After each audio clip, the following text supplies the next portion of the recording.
തെരഞ്ഞെടുപ്പിൽ മത്സരിക്കാൻ വനിതാ നേതാക്കൾ സ്വന്തം ശരീരം കൂടി കാഴ്ചവെക്കേണ്ട സാഹചര്യമെന്ന് ഹരിയാനയിൽ നിന്നുള്ള കോൺഗ്രസ് MLA ശാരദ റാത്തോഡ്. ഹരിയാനയിൽ നിയമസഭാ തെരഞ്ഞെടുപ്പിന് ആഴ്ചകൾ മാത്രം ശേഷിക്കുകയാണ് വനിതാ കോൺഗ്രസ് നേതാവിൻ്റെ ഈ ആരോപണം. കേരളത്തിലെ കോൺഗ്രസിന് പിന്നാലെ ഹരിയാനയിലും കാസ്റ്റിംഗ് കൗച്ചെന്ന് ആഞ്ഞടിച്ച് BJPയും രംഗത്ത് വന്നു.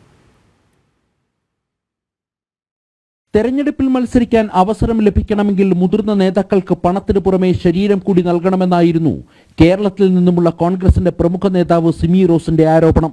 പിന്നാലെ ഹരിയാനയിൽ നിന്നുമുള്ള കോൺഗ്രസിന്റെ വനിതാ നേതാവും ഫരീദാബാദ് വല്ലഭ്ഘട്ട് MLAയുമായ ശാരദ റാത്തോഡും സമാനമായ ആക്ഷേപം ഉന്നയിച്ചു. കോൺഗ്രസിന്റെ സ്ഥാനാർത്ഥിയായി തെരഞ്ഞെടുപ്പിൽ മത്സരിക്കാൻ ഒരു വനിതാ നേതാവ് നേരിടേണ്ട സാഹചര്യങ്ങളാണ് ശാരദ റാത്തോഡ് സൂചിപ്പിക്കുന്നത്. പാർട്ടി ने मुझे टिकट नहीं दिया.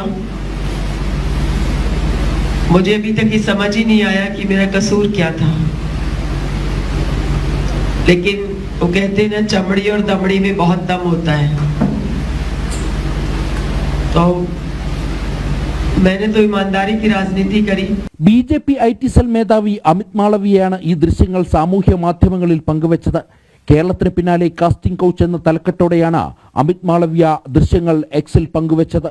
ഹരിയാനയിൽ നിയമസഭാ തെരഞ്ഞെടുപ്പിന് ആഴ്ചകൾ മാത്രം ശേഷിക്കെ വനിതാ നേതാവിന്റെ തുറന്നു പറച്ചിൽ കോൺഗ്രസിനെ വെട്ടിലാക്കി. ജനം, ഡൽഹി.